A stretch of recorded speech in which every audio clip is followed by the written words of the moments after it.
제3부 세명이왕 세계의 의선 49장 두 번째 군주 인이의 화신 유비 송권과의 인터뷰를 마친 나는 위나라 사절단이라는 공식적인 임무를 핑계로 얼마간 강동에 더 머물렀다. 하지만 내 마음은 이미 다음 취재 대상을 향해 뜨겁게 달아오르고 있었다. 수호자 위 가면을 확인했으니 이제 나는 이 난세에서 가장 극적인 대비를 이루는 또 다른 가면 인이의 화신을 만나러 가야만 했다. 나의 두 번째 군주 인터뷰 타겟 유비 현덕이었다. 강동을 떠나 서쪽의 총나라로 향하는 여정은 그 자체로 하나의 거대한 취재였다. 사마에가 마련해준 밀사라는 신분은 이제 유효기간이 끝났다. 나는 다시 방랑현자 곽가라는 나의 본래 캐릭터로 돌아왔다. 이 신분은 이제 단순한 위장이 아니었다. 지난 10여 년의 세월 동안 나의 행적에 대한 소문은 꼬리에 꼬리를 물고 부풀려져 나는 이제 정말로 천하의 모든 권력자들이 그 존재를 알고 있는 살아있는 전설이 되어 있었다. 강동과 총나라의 경계지대는 내가 겪었던 그 어떤 곳보다도 황폐했다. 일릉대전의 상처가 아직 아물지 않은 땅. 불타버린 마을의 잿더미 위로 잡초만 무성했고 부모를 잃은 아이들은 굶주린 들개처럼 거리를 헤맸다. 유비의 복수심이 만들어낸 불지옥이 남긴 끔찍한 흉터였다. 나는 이 모든 참상을 나의 주간에 꼼꼼히 기록했다. 이것이야말로 내가 유비에게 던져야 할 가장 날카로운 질문의 근거가 될 터였다. 몇 달에 걸친 험난한 여정 끝에 나는 마침내 총나라의 수도 성도에 도착했다. 성도의 첫인상은 내가 상상했던 것과는 사뭇 달랐다. 일릉에서 모든 것을 잃었던 패전국의 수도라고는 믿기지 않을 정도로 도시는 질서정연했고 사람들의 얼굴에는 기묘한 활기가 넘쳤다. 제갈량이라는 유능한 경영 전문가가 나라의 시스템을 얼마나 효율적으로 재건하고 있는지를 한눈에 알 수 있었다. 하지만 나는 그 표면적인 안정감 이면에 숨겨진 깊은 슬픔과 상실의 그림자를 읽을 수 있었다. 사람들은 웃고 있었지만 그들의 웃음소리에는 어딘가 공허한 울림이 있었다. 그들은 부지런히 일하고 있었지만 그들의 눈빛은 희망보다는 체념에 더 가까워 보였다. 이 나라는 지금 제갈량이라는 강력한 인공호흡기의 의지에 겨우 숨만 쉬고 있는 중환자와 같았다. 나는 나의 명성을 이용했다. 성도에서 가장 큰 주루의 자리를 잡고 일부러 나의 정체를 넌지시 흘렸다. 나는 북방에서 온 곽봉요라 하어 와룡 선생의 높은 지혜와 한중왕 전하의 인의에 대한 소문을 듣고 가르침을 얻고자 이 머나먼 길을 왔소. 소문은 내가 예상했던 것보다 훨씬 더 빠르게 퍼져나갔다. 죽었다던 곽가가 성도에 나타났다는 소식은 가뭄에 콩 나듯한 이 도시의 지식인 사회에 엄청난 화제거리가 되었다. 며칠 지나지 않아 승상부에서 나를 찾는 사람이 왔다. 나를 부른 것은 유비가 아니라 제갈량이었다. 10여 년 만에 다시 만난 제갈량은 많이 변해 있었다. 용중의 초가집에서 보았던 맑고 고고한 청년의 모습은 온데간데없고 한나라의 운명을 어깨에 짊어진 재상의 깊은 고뇌와 피로가 그의 얼굴에 그늘처럼 드리워져 있었다. 하지만 그의 눈빛만은 여전히 모든 것을 꿰뚫어 보는 듯 차갑고 날카로웠다. 우리는 아무 말 없이 한참 동안 서로를 바라보았다. 그는 내가 왜 이곳에 왔는지 그리고 무엇을 원하는지를 이미 알고 있는 듯했다. 오랜만이오, 곽 선생. 그가 먼저 침묵을 깼다. 그대의 붓은 여전히 날카로운 모양이고요. 승상이야말로 여전히 견고한 가면을 쓰고 계시는군요. 나의 도발적인 대답에 그는 10년 전처럼 완벽한 미소로 받아치는 대신 아주 희미하고 씁쓸한 웃음을 지어 보였다. 이제 와서 가면이 무슨 소용이겠소. 이미 무대는 무너졌고 가장 위대한 배우는 퇴장했거늘. 그의 말에서 나는 유비가 일릉의 패배 이후 얼마나 깊은 절망에 빠져 있는지를 짐작할 수 있었다. 주군께서 선생을 뵙고 싶어 하시오. 제갈량은 나를 황궁으로 이끌었다. 황궁으로 가는 길 나는 그에게 물었다. 승상, 제가 주군께 날카로운 질문을 던져도 되겠습니까? 혹 주군의 심기를 건드려 목이 달아날 수도 있는 그런 질문을 말입니다.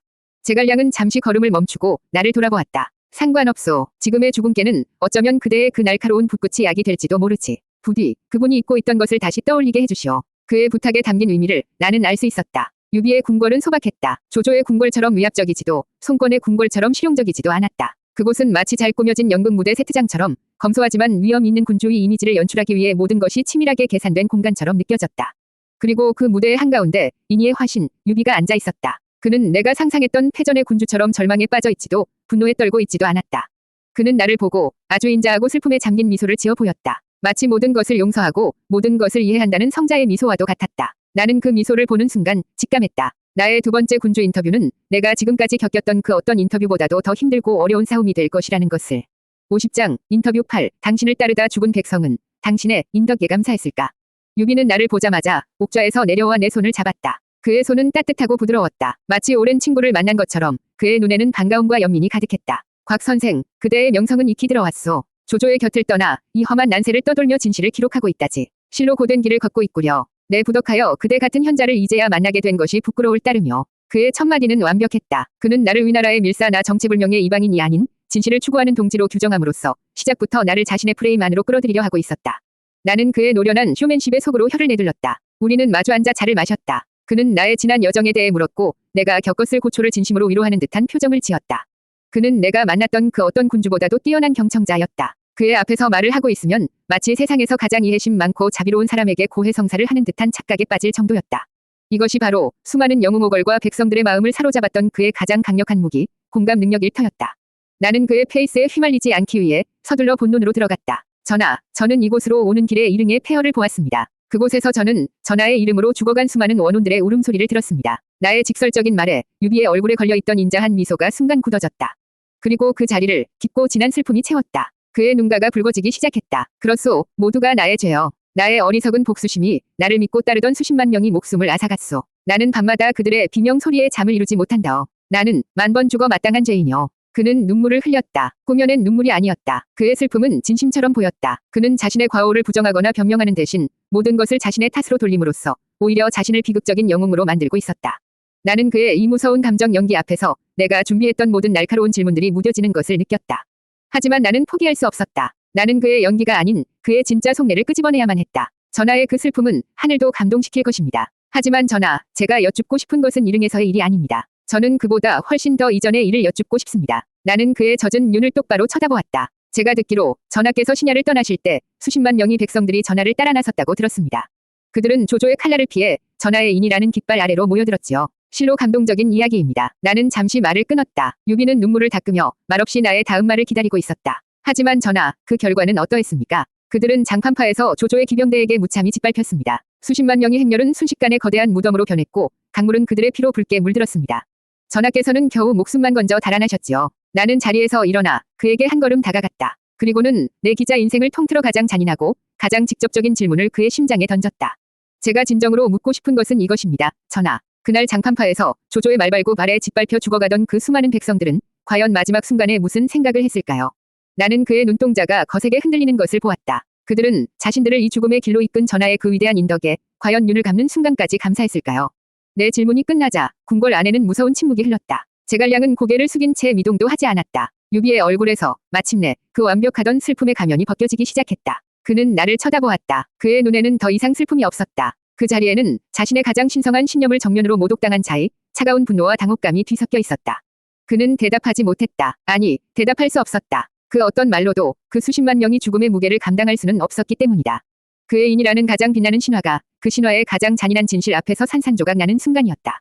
제3부 세명이왕 세계의 위선 51장 유비의 역사용 멘트. 나는 그들과 아픔을 함께할 뿐.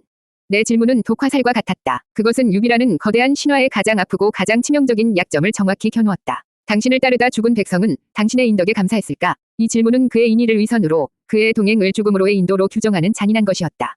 나는 그의 완벽한 가면이 산산조각 나는 소리를 들을 준비를 하고 있었다. 궁궐 안의 시간은 얼어붙었다. 제갈량은 숨조차 쉬지 않는 듯했고 주변의 시종들은 겁에 질려 바닥만 내려다보고 있었다. 유비의 얼굴에서 핏기가 가시는 것이 보였다. 그의 눈동자는 지진이라도 만난 듯 거세게 흔들렸고 그를 지탱하던 슬픔의 가면에는 선명한 균열이 가기 시작했다.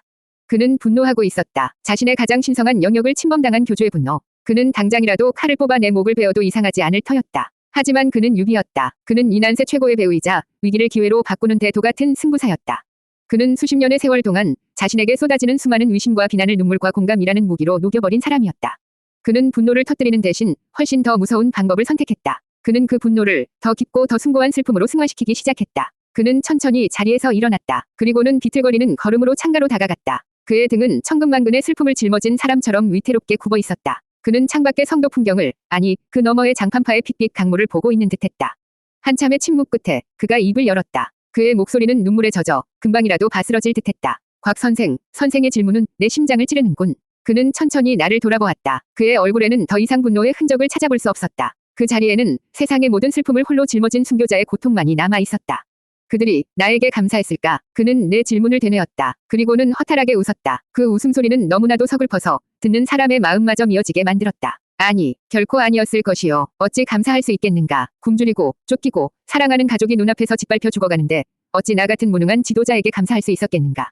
그들은 나를 원망하고 또 원망했을 것이요. 왜 우리를 이 죽음의 길로 이끌었냐고, 당신의 그 인이라는 것이 고작 이것이었냐고 피눈물을 흘리며 절규했을 것이요. 그는 자신의 과오를 인정했다. 하지만 그것은 패배 선언이 아니었다. 그것은 더 위대한 서사를 위한 가장 극적인 자기 고백이었다. 나는 그들에게 아무것도 약속하지 않았소. 나는 그들에게 부귀영화를 약속하지도 안전한 피난처를 약속하지도 못했소. 내가 그들에게 줄 수 있었던 것은 아무것도 없었소. 그는 자신의 가슴을 손으로 툭 쳤다. 내가 그들에게 내어줄 수 있었던 것은 오직 단 하나뿐이었소. 선택이라는 것. 그의 눈에서 마침내 눈물 한 방울이 흘러내렸다. 조조의 발 아래에서 개돼지처럼 살며 목숨을 부지하는 삶을 선택할 것인가? 아니면 비록 굶주리고 쫓기더라도 인간으로서의 마지막 존엄을 지키며 나와 함께 걷는 길을 선택할 것인가? 나는 그들에게 선택지를 주었을 뿐 그들의 길을 강요하지 않았소. 그리고 그들은 기꺼이 후자를 선택했소. 그것이 그들이 나에게 보여준 대답이었소. 그의 논리는 교묘했다. 그는 책임의 주체를 자신에게서 백성들의 선택으로 완벽하게 옮겨놓았다. 그는 더 이상 그들을 죽음으로 이끈 지도자가 아니었다. 그는 백성들의 숭고한 선택을 함께한 동반자이자 그 선택의 결과를 가장 가까이서 지켜본 증인이 되어 있었다. 그리고 마침내 그는 이 인터뷰의 제목을 장식할 역사의 길이 남을 그의 공식 멘트를 내뱉었다. 나는 그들의 구원자가 아니오. 나는 그저 그들과 아픔을 함께할 뿐이오. 그는 눈물을 닦으며 나를 향해 처연하게 미소 지었다. 나는 그들의 지도자가 아니라 그들의 슬픔을 영원히 기억해야 할 가장 무거운 책무를 짊어진 상주에 불과하다오.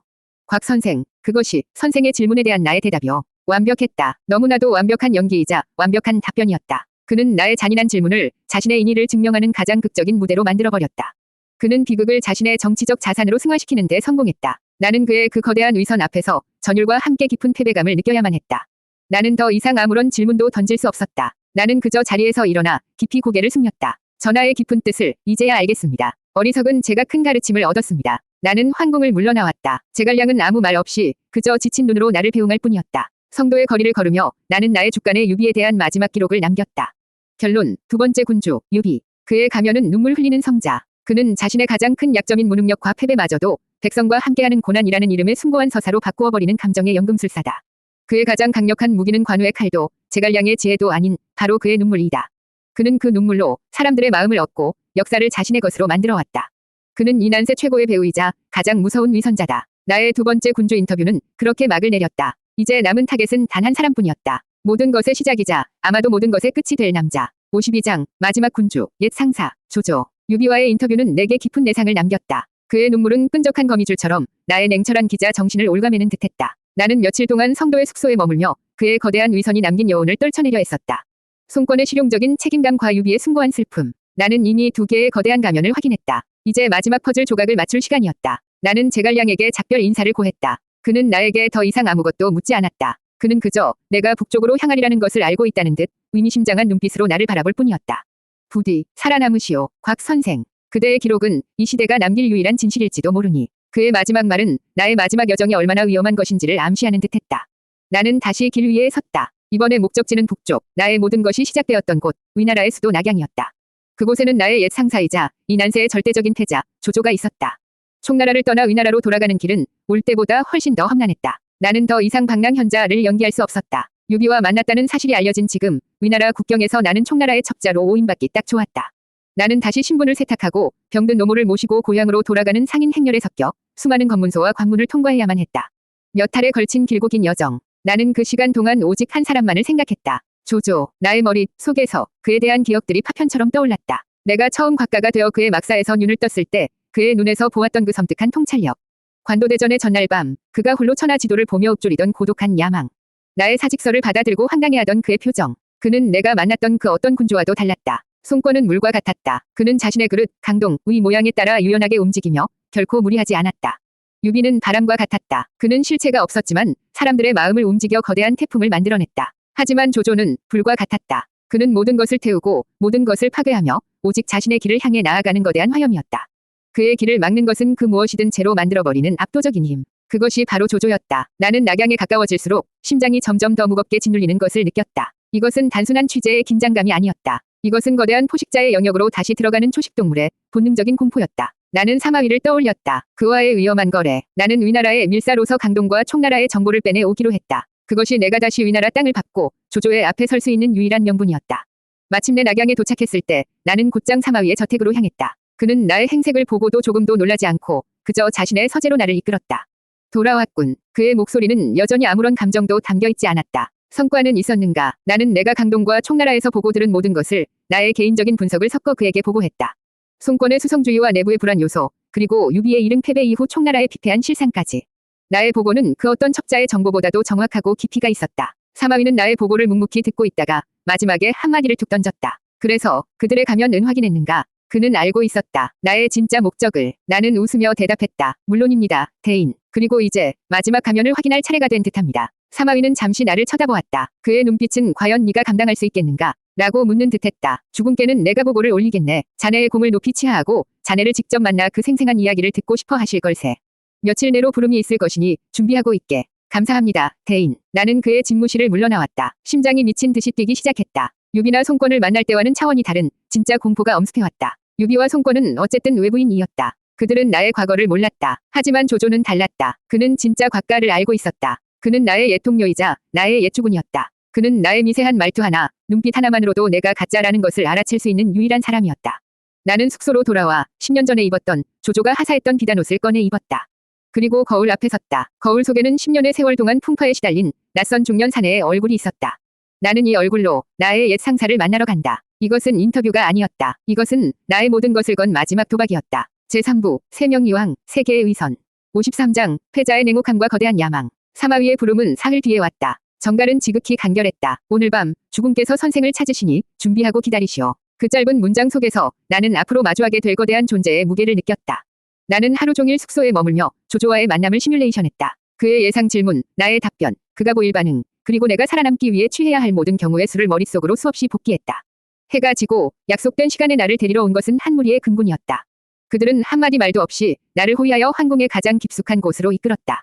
내가 기억하던 허도의 소박한 승상보와는 비교도 할 수 없는 거대하고 화려한 궁전. 위나라의 황제 조비가 머무는 곳이었지만 이 궁궐의 진짜 주인은 따로 있었다. 나를 안내한 내과는 나를 거대한 서재의 문 앞에 세우고는 조용히 물러갔다. 문은 굳게 닫혀 있었지만 그 안에서 새어나오는 압도적인 기운이 나의 피부를 따갑게 찔렀다. 나는 심호흡을 하고 문을 열고 안으로 들어섰다. 서재 안은 내가 상상했던 것 이상으로 거대했다. 사방의 벽은 천장까지 닿을 듯한 서가로 가득 차 있었고 그 안에는 천하의 모든 지식이 담긴 듯한 수만 권의 책들이 빽빽하게 꽂혀 있었다. 방 한가운데에는 거대한 지구본이 놓여 있었고 벽에는 내가 지금껏 본 그 어떤 지도보다도 더 정밀하고 거대한 천하 지도가 걸려 있었다. 그리고 그 지도 앞에 한 사내가 등을 보인 채 서 있었다. 10여 년 만에 다시 보는 그의 뒷모습. 예전보다 어깨는 조금 좁아진 듯했지만 천하를 호령하는 패자의 위엄은 조금도 사그라들지 않았다.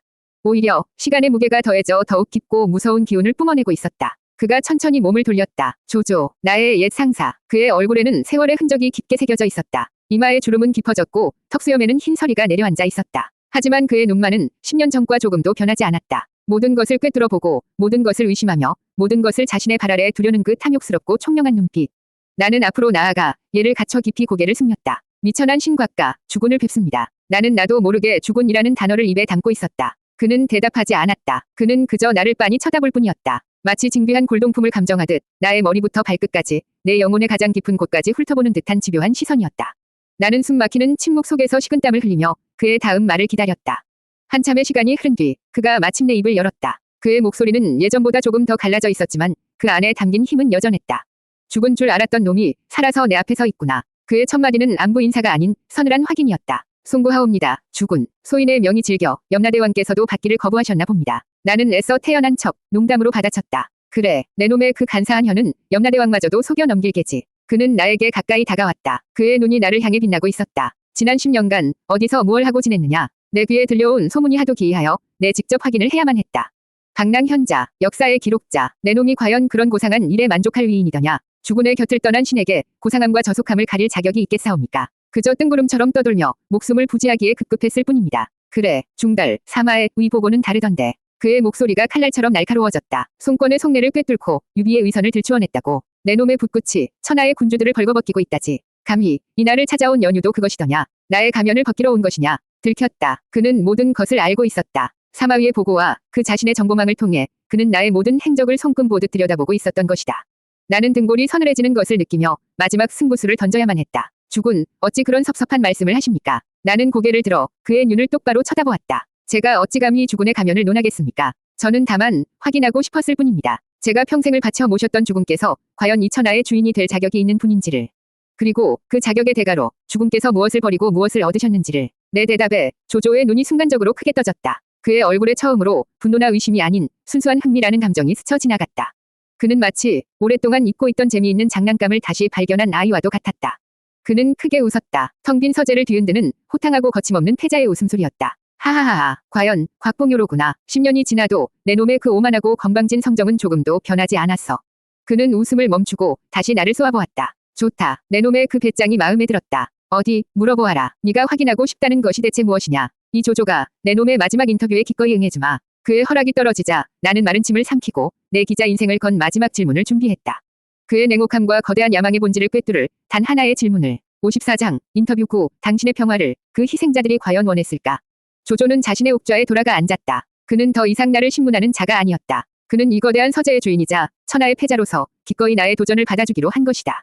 그의 눈에는 어디 한번 해보라는 식의 오만한 자신감이 가득했다. 나는 그의 기회에 눌리지 않기 위해 필사적으로 마음을 다잡았다. 나는 먼저 그가 가장 듣고 싶어 할 만한 말로 서두를 열었다. 주군, 저는 지난 10년간 천하를 떠돌며 수많은 영웅들을 만났습니다. 하지만 그 누구도 죽음만큼 이 난세의 본질을 정확하게 꿰뚫어 본 사람은 없었습니다. 이것은 아첨이 아닌 나의 진심이었다. 송권은 자신의 울타리 안에서 평화를 지키는 것에 만족하고 유비는 인이라는 허울 좋은 명분 뒤에 숨어 백성들의 눈물을 이용하고 있습니다. 그들은 모두 이 난세의 일부일 뿐 이 난세를 끝낼 능력도 의지도 없는 자들입니다. 오직 죽음만이 이 지긋지긋한 혼돈을 끝내기 위해 기꺼이 악력을 자처하셨습니다. 내 말에 조조는 아무런 반응도 보이지 않았다. 그는 그저 턱을 괸 채 나의 다음 말을 기다리고 있을 뿐이었다. 나는 한 걸음 더 나아갔다. 저는 주군께서 걸어오신 길을 압니다. 황건적을 토벌하여 어지러운 세상을 바로잡으셨고 원소를 격파하여 분열된 북방을 하나로 통일하셨습니다. 주군께서 지나온 길 위에는 수많은 피가 강을 이루었지만 동시에 그 길 끝에는 새로운 질서와 평화가 자리 잡았습니다. 주군께서는 파괴를 통해 창조를 이룩하신 것입니다. 나는 잠시 숨을 골랐다. 이제 그의 아픈 곳을 찌를 시간이었다. 하지만 주군, 저는 그 평화의 이면 또한 보았습니다. 저는 서주 땅을 지나왔습니다. 십수년의 세월이 흘렀음에도 그 땅에는 여전히 주군의 이름만 들어도 자다가 경기를 일으키는 노인들이 살아있었습니다. 그들은 그날의 끔찍한 학살을 어제 일처럼 생생하게 기억하고 있었습니다. 나는 그의 눈을 정면으로 마주보았다. 그의 눈동자가 아주 미세하게 차갑게 가라앉는 것이 보였다. 그들에게 주군께서 가져온 평화란 과연 어떤 의미였을까요? 그들은 자신들의 가족과 이웃이 무참히 도륙당한 그 잿더미 위에서 주군께서 세운 새로운 질서에 과연 감사했을까요? 나는 마침내 나의 마지막 질문을 내 영혼의 모든 것을 실어 그의 심장에 던졌다. 제가 진정으로 묻고 싶은 것은 이것입니다. 주군, 당신께서 만드신 그 위대한 평화를, 그 평화를 위해 희생된 수많은 사람들이 과연 진심으로 원했을까요? 내 질문이 끝나자 서재 안의 공기는 얼음처럼 차갑게 얼어붙었다. 조조는 나를 쳐다보았다. 그의 눈에는 분노가 없었다. 슬픔도 없었다. 그는 나를 마치 세상 물정 모르는 어린아이를 보는 듯한 깊은 연민과 격렬이 뒤섞인 눈으로 내려다보고 있었다.